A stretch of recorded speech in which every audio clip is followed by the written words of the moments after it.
cette personne-là, c'est Terry Notary, et c'est l'une des stars de la performance capture, celui qui incarne tous ces monstres d'Hollywood, du blockbuster, depuis, disons, le milieu des années 2000. C'est l'un des corps que vous connaissez le moins, parce qu'en fait, c'est déjà un corps qui appartient peut-être à l'avenir du cinéma, quand le cinéma sera mutant, et que les acteurs ne seront plus que recouverts par des masques numériques. Et ce que j'aime bien, c'est que, exactement de la même façon que je commençais par 3 extraits qui font sortir 3 personnages de leur cage, qui font craquer un petit peu leur prison, donc les Animaniacs, Coco le clown et Jim Carrey dans Ace Ventura.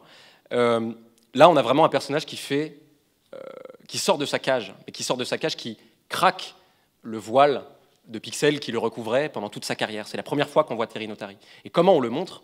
On le montre comme un primate, puisque c'est ce qu'il sait faire. Il sait faire des primates. Il sait faire King Kong, il sait faire les primates de la planète des singes. Il sait faire les monstres. C'est donc un corps prodigieux qui sait mimer des singes.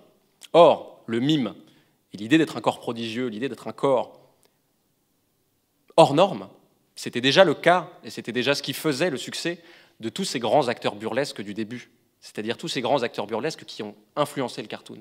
Et ce que j'aime bien, bon voilà, de façon un peu, c'est une petite pirouette, mais ça me permet de boucler cette intervention en bouclant la boucle. C'est-à-dire qu'on commence de corps extraordinaires, formés sur les planches. Charlie Chaplin, Buster Keaton étaient d'abord des clowns, étaient d'abord des showman qui ne faisaient que traverser Londres et puis l'Amérique pour Buster Keaton pour faire des spectacles, deviennent ensuite des corps prodigieux au cinéma, incassables, qui font eux-mêmes leurs cascades.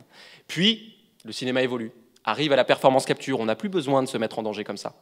Mais, si on fait craquer le voile, on retrouve ces acteurs de l'origine, on retrouve en quelque sorte un corps prodigieux. Un corps prodigieux qui n'est pas n'importe lequel, qui est certes un primate, mais qui est surtout, pourquoi pas, le premier des hommes.